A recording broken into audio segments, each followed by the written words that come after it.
Hello, hello les chefs yogis, c'est Sacha, votre prof de yoga. Je vous fais ce petit live pour vous raconter un petit peu mon histoire. Vous êtes nombreux à être nouveaux ou alors des fois être un petit peu anciens et pas forcément bien me connaître.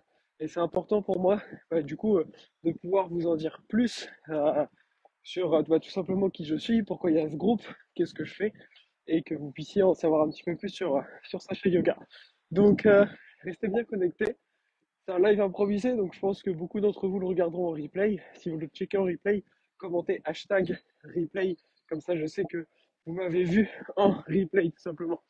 Donc aujourd'hui, l'idée, c'est que je vais vous en dire un petit peu plus sur mon parcours, comment je suis arrivé au yoga, qu'est-ce que je faisais avant, pourquoi je me suis spécialisé dans le travail des équilibres, est-ce que je fais que ça, est-ce que je fais d'autres choses. Euh, et voilà, vous en dire un petit peu plus autour de tout ça et en quoi consiste mon travail aujourd'hui, qu'est-ce que je fais pour, euh, pour développer le yoga autour de moi. Donc, désolé si parfois ma respiration est un peu rapide. Je suis en train de balader mon labrador et on est dans des chemins qui grimpent parfois un petit peu et je marche un petit peu vite. Mais je vais essayer de rester à une tonalité qui est passable pour vous.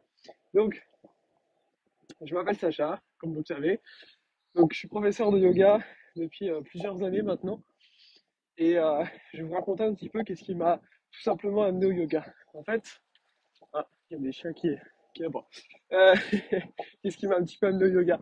En fait, j'étais militaire à la base.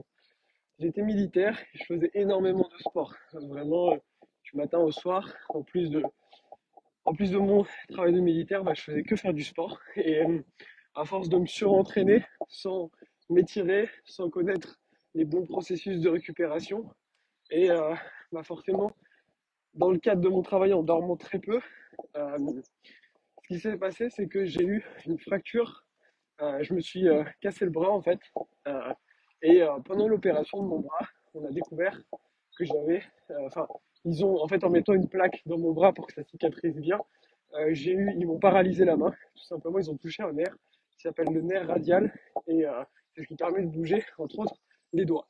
Et du coup, ça m'a paralysé la main et ce qui fait que pendant plus de 8 mois, euh, je pouvais pas bouger la main. Donc j'ai énormément travaillé, j'ai énormément appris pendant cette période parce que au début on m'avait dit ta main ne marchera pas pendant 2 ans et peut-être que tu ne retrouveras jamais complètement ta main. Donc je vous avoue que j'étais un petit peu dévasté par rapport déjà à mon travail et par rapport à ma main tout court. Et j'ai du coup beaucoup appris pendant cette période. Je fais beaucoup de kiné, j'ai découvert l'acupuncture, j'ai fait aussi énormément de travail mental. J'ai suivi des processus de préparation mentale qu'utilisent des champions sportifs russes. Euh, j'ai appris ça via mon kiné en fait. Et tout ça, ça m'a permis, avec ce travail acharné, de pouvoir récupérer ma main en 8 mois au lieu de 2 ans. Et du coup, à la fin de ces 8 mois, tout simplement, j'ai pu du coup me remettre à une activité physique pour le haut du corps, parce que je pouvais toujours courir par exemple, mais je ne pouvais rien faire avant pour le haut du corps. Et du coup, je suis retourné dans une salle de sport pour me préparer à retourner tout simplement dans mon travail. Et j'ai découvert le yoga. Il y avait un cours de yoga dans ma salle de sport, de CrossFit, et je me suis dit, bon, je vais y aller. Peut-être que maintenant, c'est important que je fasse attention à ma récupération. Donc, je vais aller faire un cours de yoga. Et en fait, le premier cours de yoga que j'ai fait, ça a complètement changé ma vie. Et j'ai vraiment adoré, adoré, adoré. Et je me suis dit, euh, je sais pas pourquoi, mais je ressens vraiment énormément d'énergie. Je ressens comme chaque parcelle de ma peau, je ressens tout ce qui se passe et j'ai envie de faire ça tout le reste de ma vie. Je sais même pas pourquoi, mais j'ai envie de faire ça tout le temps en fait.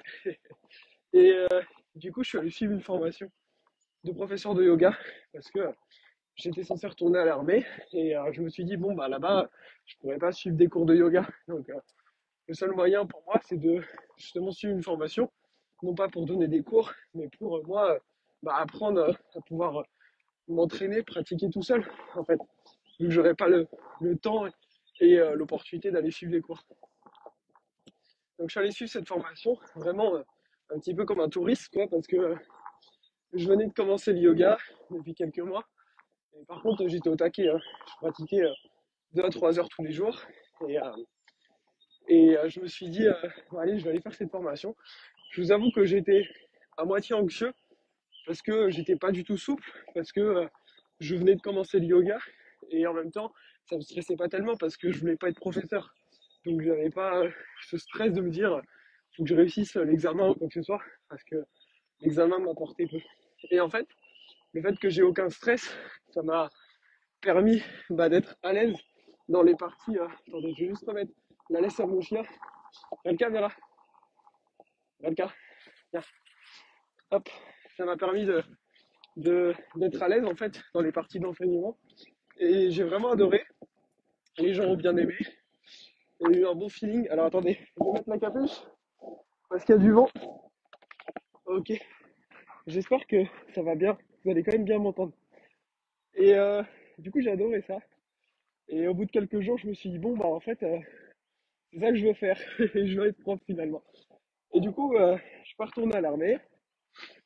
Et j'ai après pratiquement directement commencé à enseigner le yoga. Et à cette époque, ma main était encore fragile. C'est aussi pour ça que je suis pas retourné directement à l'armée parce que bah, ma main était un peu encore fragilisée. J'ai commencé à enseigner et puis rapidement est arrivée du coup la pandémie et j'enseignais du coup dans Paris. Et du coup, tout début de la pandémie, je me suis mis à me dire qu'il fallait que je fasse des cours en ligne en fait pour que vous puissiez continuer à suivre votre pratique du yoga depuis chez vous en fait. Donc j'ai commencé les cours en ligne. J'ai eu beaucoup de cours. J'ai suivi aussi des formations en même temps. Je me suis beaucoup formé, je me forme tout le temps. Et du coup, j'étais très occupé à donner énormément de cours. Ça a duré pendant des mois. Entre-temps, j'ai également ouvert un organisme de formation donc dans lequel on donne des formations de yoga maintenant pour former les professeurs de yoga parce que entre-temps, je me suis énormément formé et du coup, tout ça a été beaucoup de travail, hein. C'est quasiment du 7 jours sur 7. Enfin, oui, c'est du 7 jours sur 7, pratiquement toute l'année. Et, euh, et voilà, et au bout d'un moment, en fait, je donnais beaucoup de cours et je me suis rendu compte que finalement, vous aviez tous des niveaux différents et que ça soit en ligne comme en réel, entre guillemets, c'est compliqué de pouvoir faire un cours qui convient à tout le monde.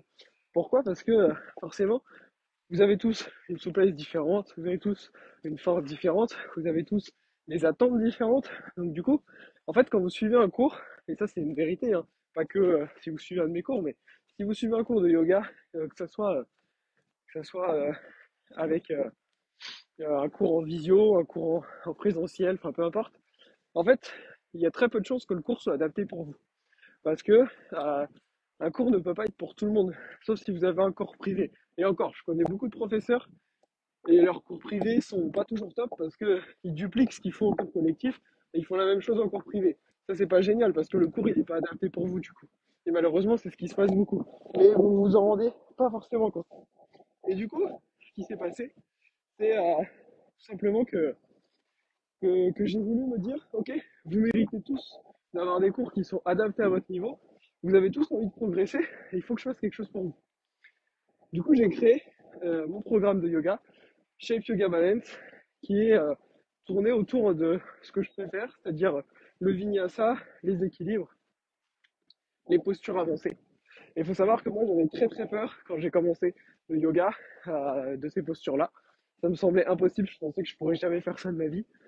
Et justement, à force d'aller chercher ce qui me faisait peur, de travailler sur mon mental, de travailler sur ma technique, c'est ça qui m'a permis d'arriver à toute cette maîtrise. Comme je vous l'ai dit, je me suis beaucoup formé, ok. Enfin, c'est pendant des mois et des mois, du matin jusqu'au soir, ma journée c'était quasiment que du yoga, tout le temps. Et du coup, j'ai créé mon programme chez Yoga Balance. Ça fait bientôt un an maintenant. J'ai déjà accompagné une soixantaine de personnes grâce à mon programme chez Yoga Balance. D'ailleurs, si vous souhaitez me rejoindre, vous pouvez commenter sous la vidéo bilan. Ça vous permettra en fait d'avoir un petit rendez-vous avec moi au téléphone pour parler un petit peu de votre pratique du yoga, voir un peu où vous en êtes, fixer un petit peu vos objectifs, voir sur quoi vous avez envie de progresser. Et si jamais vos objectifs coïncident avec ma méthode, mais je vous expliquerai comment c'est possible de me rejoindre. Et, euh, et du coup, j'ai créé ça il y a presque un an.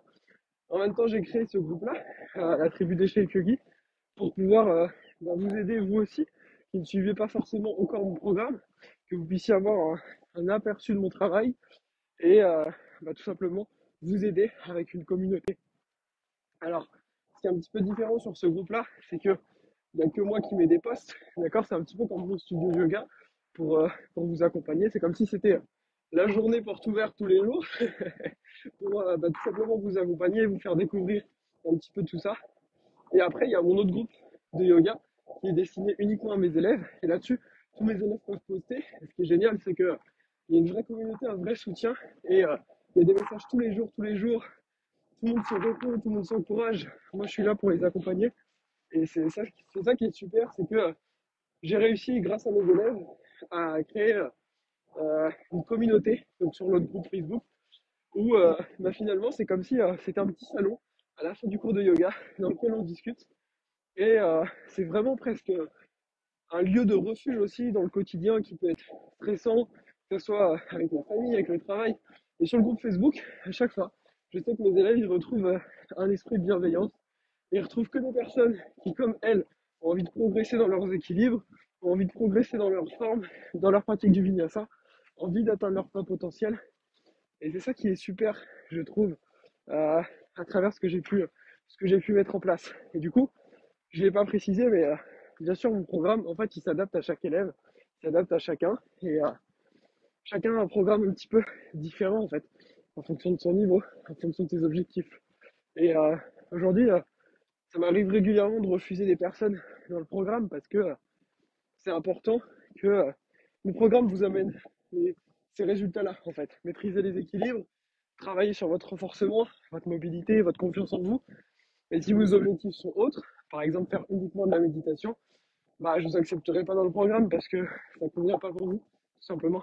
Donc voilà un petit peu tout ce que j'ai pu mettre en place. Alors aujourd'hui, j'essaye quand même régulièrement, enfin tous les jours, je vous amène un petit peu de contenu sur ce groupe, euh, pas mal de choses qui vous aident un petit peu à progresser. Alors bien entendu, en fait, en soi, en voulant aider tout le monde, je peux aider personne. C'est pour ça que le contenu est ciblé quand même autour du vinyasa généralement ici. Donc ça déjà, ça permet de cibler ce sur quoi vous avez envie de travailler et progresser autour du vinyasa, autour des équilibres. Mais après, voilà, c'est ce que je vous dis pendant chacun des cours quand je vous propose quelques petites sessions de cours en live sur ce groupe, c'est que bah, les cours, je peux pas les adapter pour tout le monde. Donc du coup, je peux les adapter pour tout le monde, mais du coup c'est frustrant parce que c'est même maintenant très frustrant pour moi parce que je sais que mon programme c'est la meilleure solution pour vous progresser parce que il s'adapte vraiment à vous en fait. Et aujourd'hui, c'est pour ça que je fais très rarement maintenant des cours généraux parce qu'un cours standard de Vinyasa par exemple, pour certains d'entre vous, c'est frustrant parce que vous pourrez aller beaucoup plus loin et pour d'autres ça va être un petit peu trop dur. Du coup, ça peut être un peu frustrant aussi. Alors bien sûr, il y a toujours des options qu'on peut mettre en place, et c'est ce que j'amène dans tous mes cours, des options. Mais néanmoins, chaque personne est différente. Et c'est aussi pour ça que beaucoup de yogis, que ce soit des élèves ou des profs, puisque la moitié de mes élèves sont des professeurs, voire un peu plus, ont du mal à progresser. Parce que, en fait, au yoga, on fait des cours de yoga sans trop savoir pourquoi. On va juste faire des cours de vinyasa pour faire des cours de vinyasa ou des cours de yin pour faire des cours de yin. Mais il n'y a pas vraiment d'objectif. Alors, au yoga, ce qui est important, c'est le chemin, c'est pas la destination. Donc, je dis pas qu'il faut absolument maîtriser telle ou telle posture. C'est pas du tout ça l'idée. Mais juste l'idée de progressivité, de savoir où on va. Et ça, c'est ce qui manque beaucoup au yoga et qu'on peut retrouver dans d'autres disciplines, comme par exemple la musculation ou la course à pied, où il y a vraiment des plans de progression. Et moi, c'est ce que j'amène aujourd'hui. Et avec toute l'expérience que j'ai sur ça, sur mes élèves, sur ma pratique, j'ai vraiment pu tout condenser pour vous amener le meilleur résultat possible aujourd'hui. Et grâce à mon programme, c'est pour ça que mes élèves progressent beaucoup et que c'est ce que je recommande pour tous et qui ont cet objectif-là, bien entendu. Et j'ai notamment une de mes élèves, Aurélie, si jamais tu regardes cette vidéo, qui habite à 5 minutes de chez moi et qui suit le programme en ligne. Le programme en ligne, c'est pas un truc pour compenser les cours en vrai, pas du tout. En fait, si grâce à la maîtrise que j'ai de tous les outils et de tous les retours que j'ai de mes élèves, j'ai pu vous mettre en place aujourd'hui la meilleure solution avec tous les meilleurs outils pour vous accompagner, pour vous permettre de progresser, pour avoir un suivi, comme je vous l'ai dit aussi, avec cette communauté qui est présente tous les jours. Et du coup, ça me permet d'être avec vous tous les jours, d'accompagner mes élèves tous les jours et ne pas être dans ce schéma de on se voit une fois par semaine et on progresse un peu de temps en temps, quoi. Et c'est ça qui bloque aussi beaucoup dans les équilibres.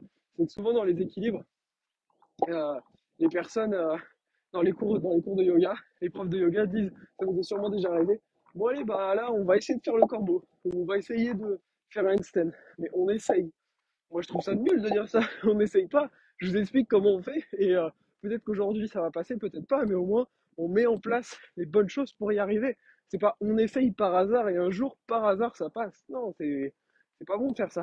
Donc euh, donc voilà. Bah écoutez, je vous ai fait une petite présentation. Je vous ai un petit peu tout dit. Si jamais vous souhaitez avoir ce bilan fait avec moi, pour vous aussi progresser, pour vous aussi atteindre vos objectifs, commentez bilan sous la vidéo. Je vous enverrai un petit message. Et voilà. Sachez que c'est toujours un plaisir pour moi de pouvoir échanger avec vous, vous poster du contenu ici, toujours pouvoir vous aider. Alors, vous êtes de plus en plus nombreux et la majorité de mon attention va quand même pour mes élèves. Donc ici, je poste régulièrement du contenu, mais il y a maintenant aussi ma femme qui m'aide pour répondre à certains commentaires, etc. Parce que j'ai pas le temps de pouvoir tout faire et je me focalise en majorité sur mes élèves, chose que vous comprenez. Donc, euh, donc voilà. En tout cas, si vous souhaitez ce suivi avec moi, si vous souhaitez vraiment enfin progresser, mettez un petit message et on fera ce bilan ensemble. Je vous souhaite une très belle journée, une très belle fin de semaine et je vous dis à très vite. Et si jamais vous avez vu tout ce live, mettez un commentaire, dites-moi un petit peu que vous avez tout vu. Allez, ciao.